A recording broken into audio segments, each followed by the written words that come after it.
میرا نبی پڑھا کیسے رہا ہے؟ صرف سینے سے ساتھ لگایا اور لگا کے صرف دعائیں مانگی، مالک کا اس علم عطا فرما۔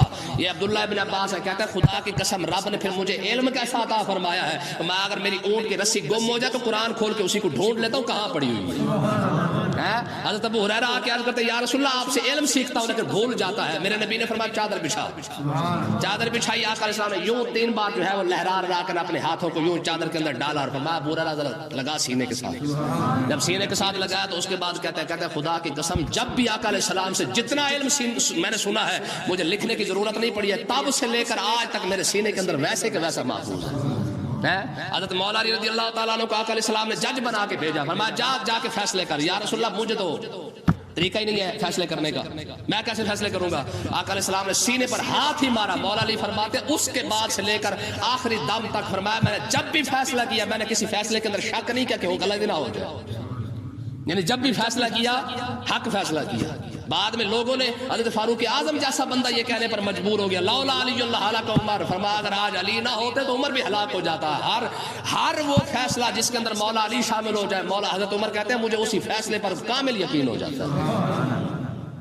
اعوذ باللہ من الشیطان الرجیم، بسم اللہ الرحمن الرحیم۔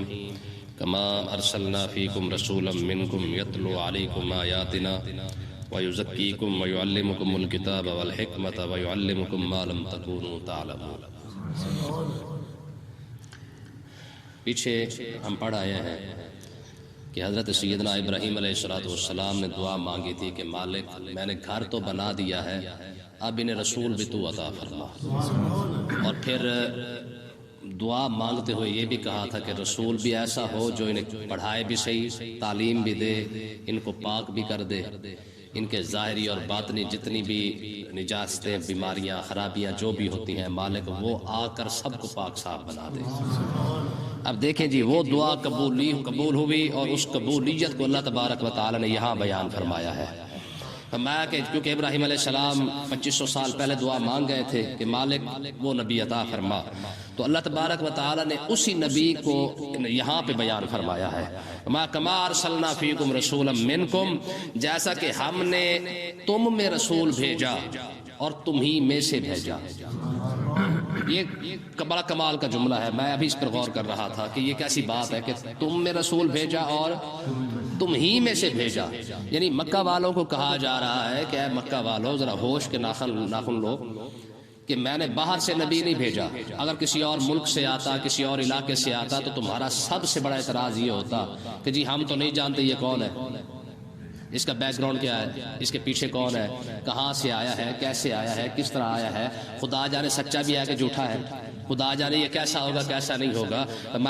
میں نے تمہارے اندر جو بھیجا ہے وہ تم ہی میں سے اس لیے بھیجا ہے کہ اس کا بچپن ہوگا تم اپنی آنکھوں سے دیکھو گے، اس کی ولادت ہوگی تم اپنی آنکھوں سے دیکھو گے، وہ تمہارے سامنے کھیلے گا، تمہارے سامنے پھرے گا، تمہارے سامنے آئے گا، تمہارے سامنے جائے گا، جوانی تمہارے اندر گزارے گا، میچور عمر تمہارے اندر گزارے گا، 40 سال تک تمہارے سامنے رہے گا اور تم خود اس کی تعریفیں کیا کرو گے، اس کی تعریفوں کے پل باندھا کرو گے، اپنی امانتیں اٹھا کر اس کو جا کے دو گے، تمہیں پتا ہوگا کہ یہ کوئی عام شخصیت نہیں ہے، یہ سرداروں کا بیٹا ہے، ٹھیک ہے، پورے مکے کا سب سے بڑا سردار عبد المطلب ہوگا، اسی کے خاندان میں پیدا کر کے اسی کا چشم و چراغ بنا کے تمہارے اندر رسول بھیجو، ٹھیک ہے۔ وجہ کیا ہے کہ جب وہ اعلان نبوت کرے گا تو تمہیں کسی قسم کا کوئی شک شبہ نہ ہو۔ اب دیکھیں کتنا پیاری یار یہ بات ہے، یہ ابھی مجھے سمجھ میں آئی ہے۔ اب دیکھیں آقا علیہ السلام نے جب اعلان نبوت فرمایا نا تو آپ نے کیا کیا، پہلا خطاب، پہلا اعلان آقا علیہ السلام نے فرمایا ہاں بھائی سارے کٹھے ہو جاؤ مکہ والے۔ جب کٹھے ہو گئے تو آقا علیہ السلام نے فرمایا کہ اگر میں کہوں کہ پیچھے سے ایک لشکر آنے والا ہے وہ تم پر چڑھائی کر دے گا کیا کرو گے؟ انہوں نے کہا جناب کمال کرتے ہیں، ہم تو آپ کے ابرو اشارہ پر مرنے کے لیے تیار ہیں، ہمیں پتہ ہے کہ سارا مکہ جھوٹ بول سکتا ہے پر آپ ایسی شخصیت ہے جن نے زندگی کے اندر 40 سالوں کے اندر کبھی جھوٹ نہیں بولا ہے۔ ہاں ہمیں پورے مکہ کے اندر کوئی ایسی شخصیت نظر نہیں آتی کہ 40 سال گزارے اور ایک جھوٹ بھی نہ ہو۔ تو آقا علیہ السلام نے فرمایا پھر اگر اتنا تمہیں یقین ہے نا کہ 40 سالوں کے اندر کوئی ایک شخصیت پورے مکہ میں ایسی نہیں ہے کہ جو بالکل سچ بولتی ہو سوائے میرے، میں خدا کی قسم جیسے 40 سالوں میں نے سچ بولا ہے یہ بھی سچ ہے کہ لا الہ الا اللہ ہے۔ جب 40 سالوں کے اندر میں نے سچ بولا ہے تو پھر آج یہ بھی سچ ہے۔ اچھا انہوں نے جب کہا کہ جناب یہ بات کرنی تھی آپ نے، جب آقا علیہ الصلوۃ والسلام سے دلیل مانگی گئی نا کہ خدا ایک ہے، اس کی دلیل کیا ہے، تو آقا علیہ الصلوۃ والسلام نے کیا دلیل، یہ دلیل نہیں ارشاد فرمائی کہ آسمانوں کو دیکھو، زمین کو، پہاڑ کو، درختوں کو، آنا جانا، کھانا پینا، یہ کہکشائیں، یہ ستارے، یہ سارا جھلمل، یہ سب کو نا۔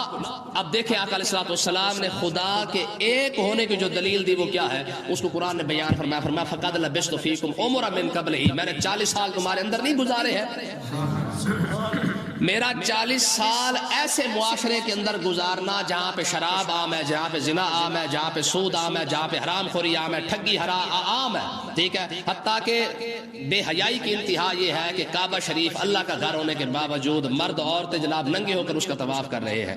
اتنی بگڑا ہوا معاشرے کے اندر ایک شخصیت کا تن تنہا جناب بے داغ اور بے عیب ہو کے پاس رہ جانا، تو میں یہ خدا کے ایک ہونے کی دلیل ہے۔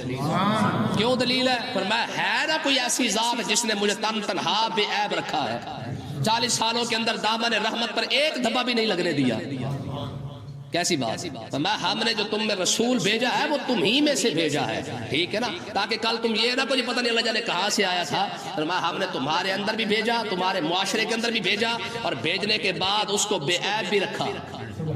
آقا علیہ الصلوۃ والسلام کی ہر بات نرالی تھی، ہم نے تو تمہارے سامنے بھائی بے عیب شخصیت کو سامنے کھڑا کیا ہے، اور پھر مزیداری کی بات یہ کہ تم ہی تو اسے سچا کہتے آئے ہو 40 سال سے، جب 40 سال تک وہ سچا تھا تو وہ آج بھی سچا ہے، ٹھیک ہے نا۔ یہی ہے کہ خدا کے ایک ہونے کی دلیل یہ ہے کہ میرے نبی نے 40 سال تمہارے اندر گزارے ہیں، کیسی بڑی بات ہے یار۔ آگے دیکھیں جی، اللہ تبارک و تعالیٰ نے ارشاد فرمایا یتلو علیکم آیاتنا، میں نے تم میں تمہارا رسول بھیجا ہے، کیا کرے گا؟ وہی بات جو ابراہیم علیہ السلام نے دعا کے اندر مانگی تھی، مالکا وہ جب آئے نا رسول کیا کرے؟ تیرا قرآن پڑھ پڑھ کے سنائے، تو اللہ تبارک و تعالیٰ نے وہ بیان فرمایا یتلو علیکم آیاتنا، وہ تم پر ہماری آیتیں تلاوت فرماتا ہے، تمہارے ہماری آیتیں قرآن پڑھ پڑھ کے تمہیں سناتا ہے۔ جب تم اعتراض اٹھاتے ہو جی یہ کیسے ہو سکتا ہے، یوں کیسے ہو سکتا ہے، ہر بات کے اعتراض پر تو وہ تمہیں قرآن کی آیت سنا دیتا ہے۔ بات سمجھے کہ نہیں آئی؟ ٹھیک ہے، کیونکہ عرب والے فصاحت اور بلاغت کے اندر بہت زیادہ آگے تھے، ٹھیک ہے، ان کو اپنی زبان پر بڑا ناز تھا، بہت زیادہ وہ گھمنڈ تھا ان کو کہ ہماری زبان، ہماری لغت جیسی کسی کی لغت نہیں ہے، ہماری زبان جیسی کسی کی زبان نہیں ہے۔ فرمایا جس نے اتنے بڑے جناب والا زبان والے لوگوں کو، اتنے بڑے فصیح اور بلیغ زبان والوں کو جس نے آ کے گنگا کر دیا ہے، یہ میرا مصطفیٰ ہی تو ہے جس نے قرآن پڑھ پڑھ کے سنایا ہے۔ عرب کے اندر ایک طریقہ راج تھا کہ جب کوئی شاعری لکھتے نا وہ اپنا قصیدہ اس کو لکھ کر نا وہ کعبے کا ساتھ لٹکا دیا کرتے تھے، اور کہتے تھے بھی بھئی ہے کوئی مائی کا لال تو اس کا چیلنج دو، یہ چیلنج ہے اس کو پورا کر کے دکھاؤ۔ تو ہوتا کیا تھا، دوسرا شاعر آتا، وہ اس کو پڑھتا، اس کی خوبیوں کو دیکھتا، اس کے مقابلے کے اندر دوسری لے کے آتا۔ آقا علیہ الصلوۃ والسلام نے نا جناب بلال کو فرمایا جب سورۃ کوثر نازل ہوئی نا، انا اعطیناک الکوثر، آقا علیہ السلام نے فرمایا بلال کو، فرمایا بلال ذرا یہ لٹکا، دیکھیں تو کوئی مائی کا لال آتا سامنے، انا تو کل کوثر فصل لربک وانحر ان شانئک هو الابتر، یہ 3 آیتیں قرآن کی لٹکائے گی، ساری قرآن کی لٹکنے کی دیر تھی، جتنی شاعری خریدے ساری کی ساری اتار کے لے گئے۔ انہوں نے کہا نا بھائی اس کا کوئی جوڑ نہیں ہے، سمجھ آئی کہ نہیں آئی؟ لوگ کہتے تھے خدا کی قسم، امام محمد رضا خان نے ایک بات کی، فرمایا کہ محبوب آپ کا حال یہ ہے کہ تیرے آگے یوں ہے دبے لچے فصحائے عرب بڑے بڑے، حضور آپ کے سامنے بڑے بڑے شاعر، بڑے بڑے جناب اعلیٰ جو اپنے آپ کو فصیح اور بلیغ کہتے تھے، میں جب آپ کے سامنے آتے ہیں ہوتے ان کی حالت کیا ہوتی ہے؟ وہ کہتے تیرے آگے یوں ہے دبے لچے فصحائے عرب بڑے بڑے، کوئی جانے منہ میں زبان نہیں بلکہ جسم میں جان۔ کیا مطلب ہے؟ مطلب یہ ہے، وہ کہتے ہیں حضور یہ شاعر ایک دوسرے کے سامنے آتے ہیں تو چلو اعتراف تو کر لیتے کہ یہ بھئی آپ کی شاعری اچھی ہے، ہم گنگے ہو گئے، ہماری شاعری ناکارہ ہو گئی ہے، کہتے یا رسول اللہ یہ ایک دوسرے کے سامنے گنگے تو بنا کرتے تھے، جب آپ کے سامنے آتے گنگے نہیں بنے بلکہ مردہ ہو کے بیٹھے ہیں۔ گنگا ہو جانا اور ہے، مردہ ہو جانا۔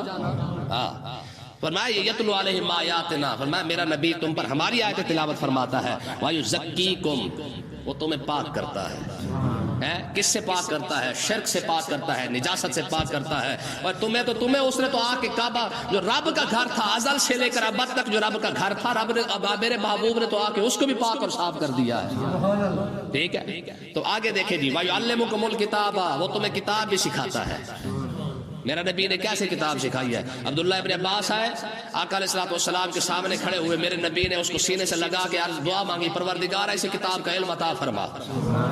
جائے گا نا جی، بڑی بڑی اکیڈمیاں یونیورسٹیاں کھا کھا کے تھک گئی ہیں، ٹھیک ہے، اسکول کی فیس وکھری ہے، اکیڈمی کی وکھری ہے، پھر بھی اس کے بعد رزلٹ کیا آتا ہے؟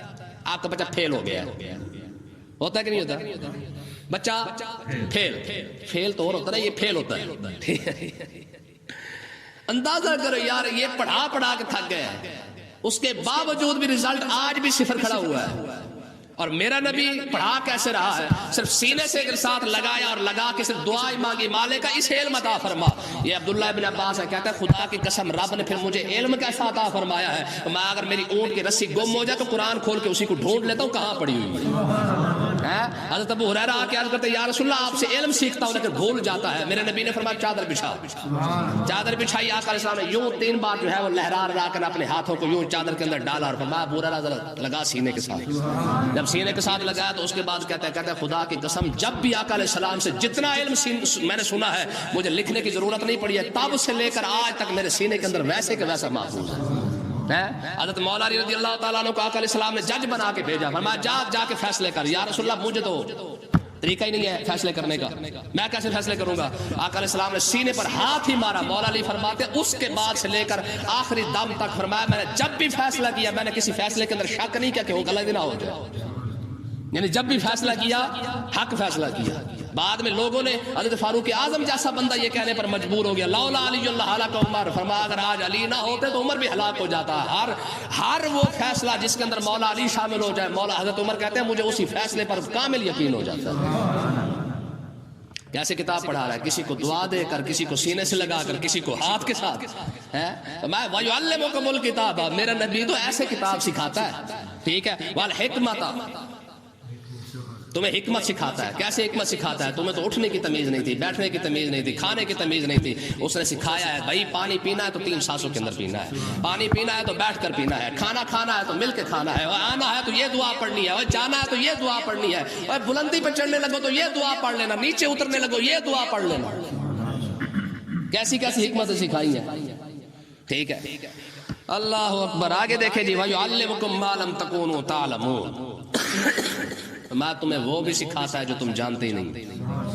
ایک تو معاشراتی زندگی ہے نا، یہ سکھایا ہے نا، دوسرا تو وہ علم میرا نبی جانتا ہے جو تم نہیں جانتے۔ یہ بخاری پاک کے اندر حدیث پاک موجود ہے، حضرت ابو ہریرہ فرماتے ہیں، کہتے ہیں خدا کی قسم مجھے آقا علیہ السلام نے ایسا ایسا علم عطا فرمایا ہے کہ اگر میں تمہارے سامنے کھول دوں تم مجھے میرے 2 ٹکڑے کر کے چوک کے اندر میری لاش لٹکا دو۔ وہ علم کیسا ہوگا؟ تو مقصد کیا ہے؟ یہ اللہ تبارک و تعالیٰ نے دعائے ابراہیم، آقا علیہ السلام خود دعا فرمایا کرتے، فرمایا انا دعوت ابراہیم و بشارت عیسیٰ، میں ابراہیم علیہ السلام کی دعا اور عیسیٰ علیہ السلام کی خوشخبری بن کے آیا ہوں۔ ٹھیک ہے، 2 نبیوں کی خوشخبری، ایک خوشخبری ہے ایک دعا ہے۔ فرمایا یہ میں تو وہی ہوں جس کے بارے میں ابراہیم خلیل اللہ دعائیں مانگتے ہیں کہ پروردگارہ تیرا گھر بنائے اسی کے اندر بھیج۔ ٹھیک ہے، آگے دیکھیں جی، فرمایا اب کیا ہے، آخری نبی بھی تمہیں مل گیا ہے، کعبہ بھی تمہیں مل گیا ہے، اب تم کرو کیا؟ اب یہ عام لوگوں کے لیے حکم نازل ہو رہا ہے کہ بھائی اب میں نے ہم نے پڑھا نا پچھلی آیت کے اندر کہ اللہ نے فرمایا کہ میں تم پر اپنی نعمت مکمل کر دوں گا، یہ کل پڑھا تھا میرا خیال ہے، ٹھیک ہے۔ تو نعمت کیسے مکمل ہوئی ہے؟ فرمایا ہم نے کعبہ کو تمہارے لیے قبلہ بنا دیا اور آخری نبی بھیج کر ہم نے ساری سیرت طیبہ تمہارے سامنے رکھ دی ہے۔ اب نہ کسی قرآن میں کسی چیز کی کمی رہ گئی ہے، نہ سیرت طیبہ میں کسی چیز کی کمی رہ گئی ہے۔ اب تمہارا کام کیا ہے؟ میں تمہارا کام یہ فَاذْكُرُونِی، جہاں بیٹھو مجھے یاد کیا کرو۔ ہائے ہائے کیسی بات، جہاں بیٹھو مجھے یاد کیا کرو۔ ہم نے جو کام کرنا تھا وہ کر دیا ہے، ہم نے تمہارے لیے کعبہ بھی بنا دیا، ہم نے نبی آخر الزمان کو بھیج دیا، ہم نے جو نعمت تمہیں دینی تھی وہ ہم نے مکمل طور پہ بھیج دی ہے۔ اب تمہیں کسی پریشانی کی ضرورت نہیں ہے، اب تمہارا ایک ہی کام ہے فَاذْكُرُونِی، بس اب بیٹھ کر مجھے یاد کرو۔ کیوں جی مزہ آیا قرآن تک نہیں؟ آگے دیکھیں فرمایا فاذکرونی پر بات ختم نہیں کی ہے کہ مطلب تم بس مجھے یاد کی جاؤ بات ختم ہو جائے گی نا، فرمایا اگلا انعام بھی چیک کرو، فرمایا کہ تم جب مجھے یاد کرو گے نا اذکرکم، فرمایا پھر میں بھی تمہیں یاد کروں گا، میں بھی تمہارا چرچا کروں گا۔ ہاں کیوں؟ کیونکہ میں نے جو تمہیں نعمت دی ہے، میں نے جو تمہیں قبلہ دیا ہے، نبی آخر الزمان جو دے دیا ہے، جو نعمت تم پر مکمل کی ہے، جب تم اس پر آ کر اس لیول پہ آ کے جب تم مجھے یاد کرو گے پھر تمہیں انعام کیا ملے گا؟ تم تنہائی میں بیٹھ کے یاد کرو گے، میں تنہائی میں یاد کروں گا، تم جماعت کے اندر یاد کرو گے، میں بھی لشکر پورے فرشتوں کو بلا کے پورے لشکر کے سامنے تمہیں یاد کروں گا۔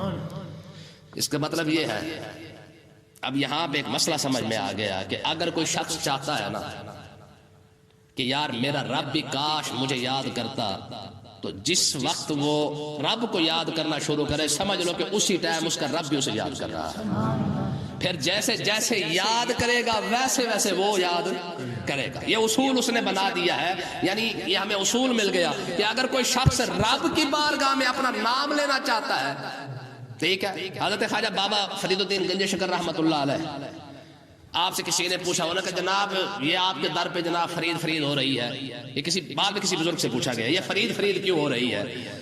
تو جواب ملا، انہوں نے کہا یار 40 سال تک فرید نے اللہ اللہ کی ہے، اب جو ہے وہ فاذکرونی والا جو کیا تھا، جو تھا وہ اپنا سلسلہ پورا ہو گیا فاذکرونی کا، یعنی 40 سال تک فرید بیٹھ کے یاد کر رہا ہے، اس کے بعد 50 سال تک لوگ فرید فرید کر رہے ہیں۔ یہ اصول ہے، تم مجھے یاد کرو میں تمہیں یاد کروں گا۔ لوگ فرید اللہ اللہ کرتا رہا ہے، لوگ فرید فرید کرتے پھر رہے ہیں، ٹھیک ہے۔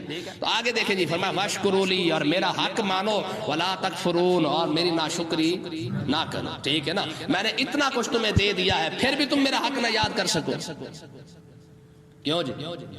یار لوگ کہتے ہیں جی ہم کتنے ایماندار بن جاتے ہیں، کہتے ہیں نہیں جی فلانے کا حق ہے تو اس کو ملنا چاہیے، رب کا حق کہاں ہے؟